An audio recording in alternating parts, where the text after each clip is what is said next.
Hi అందరికీ నమస్కారం. So, Sankranti సినిమాలన్నీ చూసేసిన తర్వాత ఇంకొక సినిమా వస్తుందనమాట. అంటే మనం సినిమాలు చూసి సక్సెస్ ఎంజాయ్ చేస్తూ అండ్ ఇంకో సినిమా కోసం వెయిట్ చేస్తూ ఉంటాం గదా! అలాంటి టైంలో ఒక సినిమా వస్తుంది జాన్ 23కి. అదే 'ఓం శాంతి శాంతి శాంతిః' అని. ఇంతకీ ఎవరిని శాంతింపజేస్తున్నారు? ఇంతకీ ప్రశాంతి ఈషారెబ్బా గదా! ఆవిడలో కూడా శాంతి ఉంది. ఓంకార్ గారికి, ఆవిడకి మధ్యలో ఏం ప్రాబ్లమ్? ఇంతకీ సజీవ్ దీన్ని ఎలా తీసుకొనెళ్లారు? సో, ఇలాంటివన్నీ తెలుసుకోవాలంటే మనం జాన్ 23 వరకు ఆగాలి. కానీ కొంచెం కొంచెంగా తెలుసుకోవచ్చు. ఇవాళ నేను మాక్సిమం అడిగే ప్రయత్నం చేస్తాను. కానీ సినిమా అంతా రివీల్ చేయరు గానీ, సినిమా గురించి ఎక్స్‌పీరియన్స్ రివీల్ చేయడానికి టీమ్ అందరూ నాతో పాటు ఉన్నారు. అఫ్‌కోర్స్ సజీవ్ మీకు తెలుసు అని నేను చెప్పలేను. కానీ ఈ సినిమా తర్వాత ఖచ్చితంగా తెలుస్తారని చెప్తాను. ఈషా మన అమ్మాయి కదా! ఈ అమ్మాయి మనకు తెలుసు ఆల్రెడీ. అండ్ తరుణ్ భాస్కర్ గారు ఈయన తెలియకుండా ఉంటారా చెప్పండి. ఆయన director, actor, host, writer, producer చాలా ప్రొడ్యూసర్ ఇంకా ఐ వాస్ అన్ యాంకర్. ఇవన్నీ యాంకర్. సో, ఇవన్నీ నేను ఆయన గురించే మాట్లాడదాం. ఆయన గురించే అయిపోతుంది ఇంట్రో ఇస్తే. కాదు ఇంటర్వ్యూలోకి వెళ్ళిపోదాం డైరెక్ట్‌గా. హలో హలో బాబు, how are you? Om Shanti, Om Shanti, Om Shantihi. How you అండి? అంతే హీ అని తెలియదు యాక్చువల్లీ. నేను ఓం శాంతి శాంతి అని అనుకుంటున్నా. కాన్వర్సేషన్ తెలుగులో మనకి హీ ఉంటదన్న జస్ట్ హీ ఉండదు మనకి. పలకడం హీ అహా దగ్గర పెట్టేవాళ్ళం కదా అలా. ఓన్లీ ఐ డిస్కవర్డ్ ఓహో ఇది హీ కదా అని. ఎడిట్లో తీసారా ప్లీజ్? హీరో గారు ఇది వైరల్ అవుతుంది హీరో గారు. It happens. I know ఇంత బిజీగా ఉంటే it happens definitely. You goes back to back back to back. One side is like direction, television, OTT and hero. ఏదైనా ఒక్కటి చేయరా సరిగ్గా అన్నట్టు తిట్టినట్టు. లేదు మీరు అన్నీ ఇలా పర్ఫెక్ట్గా ఎలా చేస్తారని అడగాలనిపిస్తుంది. ఏది పర్ఫెక్ట్ అవుతలేదు. Basically I'm enjoying what I'm doing అంతే. పర్ఫెక్షన్ అనేది ఇంకా but how do you like managing? ఇప్పుడు అదే క్వశ్చన్ అందరు అడుగుతున్నారు నా చుట్టుపక్కల, ఎందుకురా సరిగ్గా మేనేజ్ చేస్తలేవు. సో అందుకనే ఇప్పుడు తగ్గించుకొని ఓన్లీ డైరెక్షన్ వైపే వెళ్తున్నాను. Okay. I'm focusing on direction for the next 2 years. But నాకు తెలిసి లాస్ట్ ఇయర్ ఇదే Om Shanti, couple of other films had amazing time, amazing fun. Had the freedom of selecting a character like Omkar Naidu. అంటే ఒక negative shade and ఒక grey shade ఉన్న character. అందుకనే మీరు కొంచెం బ్లాక్ వేసుకుని రావడం. నాకు మామూలుగా బ్లాక్ అంటే ఎందుకో ఒక 6-7 years నుంచి బ్లాక్ ఫేవరెట్ కలర్ అయిపోయింది. చిన్నప్పటి నుంచి. సో 6-7 years నుంచి ఇంకా no thought black shirt black ఇదే ఉంటుంది. వీళ్ళు ఛాన్సాలు చూస్తారు. సజీవ్కి నచ్చదు. సజీవ్కి ఏమో చాలా traditional colour colour colour colour ఉండాలి. డైరెక్ట్ వాంట్ దట్ కలర్ఫుల్ ఇది. ఓంకార్ నాయుడు వదలకపోతున్నాడు. ఇంత ఖర్చు పెట్టి మనం బ్లాక్ అండ్ వైట్ సినిమా తీసినట్టు ఉంటుందని ఆయన భయం అనమాట. But nowadays like dark films also very famous, but మీది మాత్రం hilarious film of course. And you tell me like ఒక డైరెక్టర్ డైరెక్ట్ చేస్తూ ఉంటే లోపల ఉన్న డైరెక్టర్ బయటకు వస్తూ ఉంటాడా, లేకపోతే యాక్టర్ సాటిస్ఫై అవుతూ ఉంటారా? వాట్ ఎగ్జాక్ట్లీ అసలు ఏం జరుగుతూ ఉంటుంది సెట్లో? లేదంటే నేను చాలా ప్యాసివ్ ఉంటానండి సెట్ మీద. ఎందుకంటే నాకు నేను చేసిందే 3 సినిమాలు. ఆ 3 సినిమాల్లో కూడా నా టెక్నిక్ వేరేలాగా ఉంటుంది. కానీ it will be foolish if I underestimate the other person's technique. ఎందుకంటే ఇప్పుడు అనిల్ రావుపూడి అన్న he's basically hit 6 again and it's not an easy feat at all. But 2 styles are very different. అంటే ఆయన హ్యూమర్ వేరు, నేను చేసే హ్యూమర్ వేరు. ఇప్పుడు నందు చేసే direction capability is completely different. So you can't say that one thing is right and one thing is wrong. ఇది ఆర్ట్ కదా, సో దాని కంపారిజన్స్ చేయలేం. ఇప్పుడు బిల్డింగ్ కట్టినాం అంటే స్ట్రక్చరల్గా ఏం ఫాల్ట్ ఉందో చెప్పొచ్చు, వీడు సరిగ్గా కట్టినాడు, వీడు సరిగ్గా కట్టలేదని. But I think as a director everybody has their own perspective. So initially నేను సజీవ్ డెబ్యూటెంట్ అన్నప్పుడు కూడా మాట్లాడినప్పుడు కూడా I didn't understand the vision, ఎంత క్లియర్గా ఉంటుంది ఏంది అని చెప్పి. ఆ తర్వాత షెడ్యూల్స్ అంతా అయిపోయిన తర్వాత ఎండ్లో మీరు మాత్రం సినిమాలో ఫస్ట్ ట్విస్ట్లు, యూటర్న్లు, కాన్ఫ్లిక్ట్స్ వచ్చాక హ్యాపీ ఎండింగ్ ఉంటుంది కదా, అలానే ఆన్సర్లో కూడా.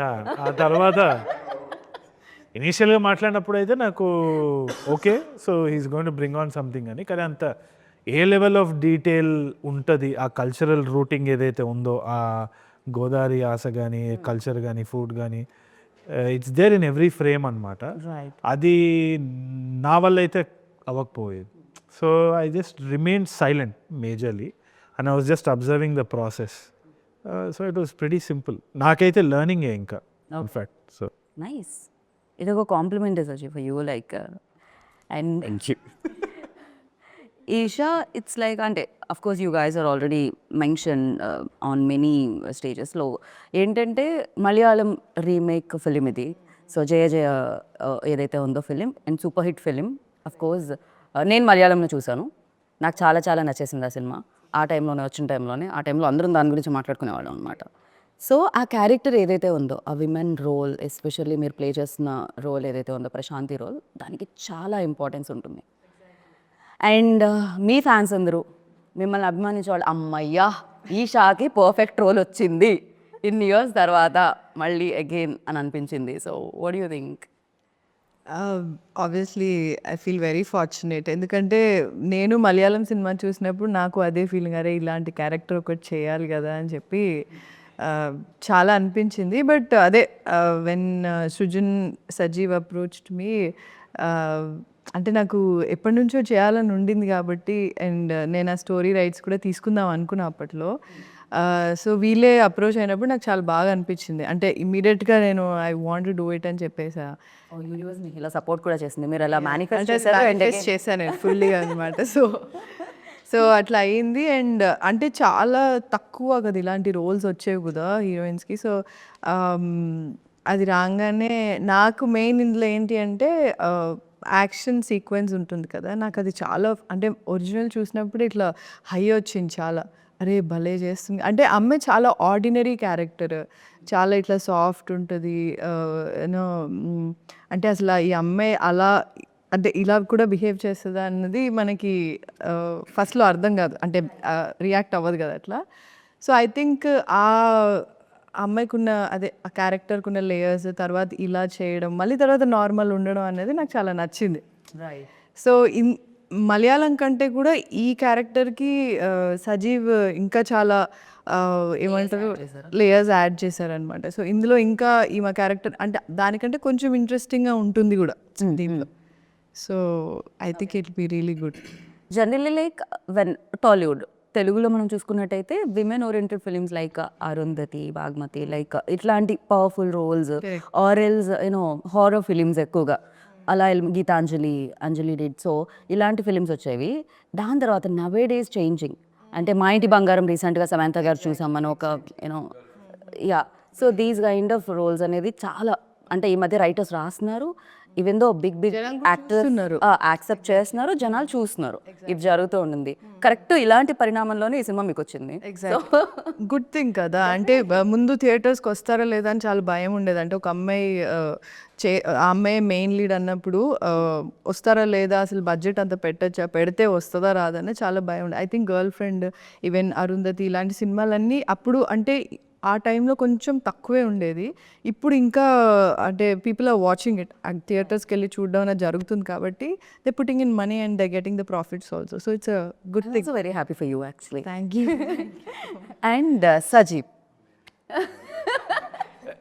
అప్పటికి నేను చాలా రిలాక్స్ చేశాను. ఇక్కడ 2 క్వశ్చన్స్ తీసుకున్నాను, స్ట్రైట్ అవే రాలేదు. ఇక్కడ చివరి వరకు నేను రిలాక్స్ అవ్వనండి, లోపల కొంచెం ఉంటుంది. లోపల ఉన్న డైరెక్టర్ రిలాక్స్ అవ్వట్లేదా లేకపోతే కెమెరా ముందు మనకి అవ్వదండి, కెమెరా వెనకాల ఏదైనా.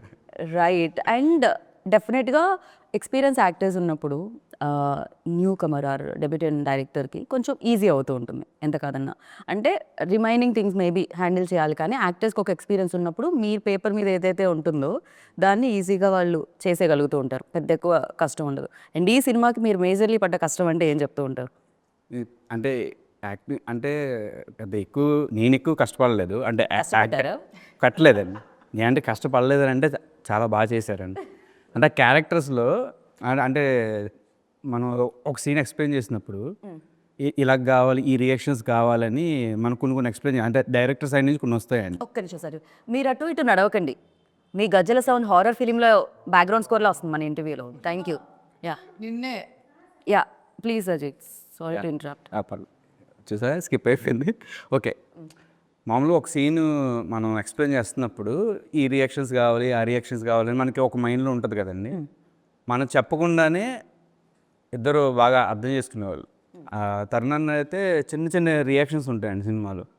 ఏదో బ్రేక్ఫాస్ట్ ఒక సీన్లో ఇడ్లీ పెట్టినప్పుడు ఇచ్చే రియాక్షన్స్ కావచ్చు, అలా చిన్న చిన్న లుక్స్ ఉంటాయి అన్నమాట. ఆ చిన్న చిన్న రియాక్షన్స్ ఏంటంటే మనం చెప్పకుండానే ఆ క్యారెక్టర్ ఎలా ఉంటుంది అని బాగా అర్థం చేసుకొని, ఆయన ఒక డైరెక్టర్ కాబట్టి నన్ను పెద్ద ఈ విషయంలో మాత్రం ఎక్కువ ఇబ్బంది పెట్టలేదు, కష్టపెట్టలేదు. అర్థం చేసుకొని చేశారు. ఈషా గారు అయితే జీవించారని చెప్పచ్చు ఈ విషయంలో మాత్రం. అంటే చాలా అంటే నేను కొంచెం యాక్ట్ చేస్తాను, ఈ తగ్గించేయండి, ఇంకా తగ్గించేయండి, ఇంకా అంటే చాలా సటిల్. సెటిల్డ్గా అండి క్యారెక్టర్. అంటే ఒక విలేజ్ అమ్మాయి ఎలా ఉండాలో, అంటే మా చుట్టుపక్కల ప్రాంతంలో అంటే విలేజ్ అమ్మాయిలు ఎలా ఉంటారో చూస్తూ పెరిగాను కాబట్టి కొంచెం సెటిల్డ్గా ఉండాలండి. కొంచెం ఒక లేకపోతే కన్నీళ్ళు రెండే రావాలి, లేకపోతే లైట్గా రావాలి, ఇలాంటివి ఉండేవాడిని అంతే అండి. చిన్న చిన్నవి అలాంటి చిన్న అవే చాలా కష్టం. అదే కదా, చిన్న చిన్నవి చాలా ఈజీ అన్నట్టు చెప్తున్నారు ఆయన. వెరీ కంఫర్టబుల్ అండి అసలు. 2 questions at a time. Like one is, ఒక డైరెక్టర్ని ఇంకో డైరెక్టర్ డైరెక్ట్ చేసినప్పుడు ఎలా అనిపించింది మీకు? ఆ నర్వస్నెస్ ఉంటుందా? Because is already proven director and at the same time ఆయనకి చాలా ఇమేజ్ ఉన్న పర్సన్ ఆల్సో. సో ఆయన డైరెక్ట్ చేసినప్పుడు ఆ నర్వస్నెస్ ఉండిందా? అంటే అన్న వన్స్ సెట్కి రానంత వరకు లోపల చిన్న టెన్షన్ ఉండేదండి. అన్న ఎలా ఉంటారు సెట్లో. యాక్చువల్లీ నేను ఈ సినిమాకి ఫస్ట్ టైం నేను అన్న కలిశాను అనమాట. ఫస్ట్ ఇప్పుడు కలిసారు మీరు నరేషన్ టైం? February 29th అండి ఫస్ట్ బాగా డేట్ మ్యారేజ్. నాకు బాగా గుర్తుంది. February 29th ఉండదు. ఉందండి ఆ రోజు ఉంది. అవును కదా, February 29th ఉండదు. అయ్యోయ్యో, లేదు కరెక్ట్గానే చెప్పాను. నేను కరెక్ట్గానే చెప్పా. టైం కూడా చెప్పమని చెప్తా. 11:40 అని ఫస్ట్ సెకండ్ ఇచ్చింది. ఓకే. నేను టైం చూసుకుందా. యాక్చువల్లీ 11:30కి రమ్మన్నారు, 11:30కి రమ్మన్నారు. 10 minutes అన్న భయ వచ్చారు. 10 minutesలో కలిసి కరెక్ట్గా 11:40 కలిసారు. ఆయన బర్త్డే దాని తర్వాత ఈడైతే గుర్తున్నట్టుంది. కాదు, డేట్ టైం బాగానే గుర్తుంటుంది సజీవ్ గారు. ఎప్పుడు కలిసా సజీ? అయిపోయాయి. దాన్ని నువ్వు బఫర్ అయ్యావు అక్కడే.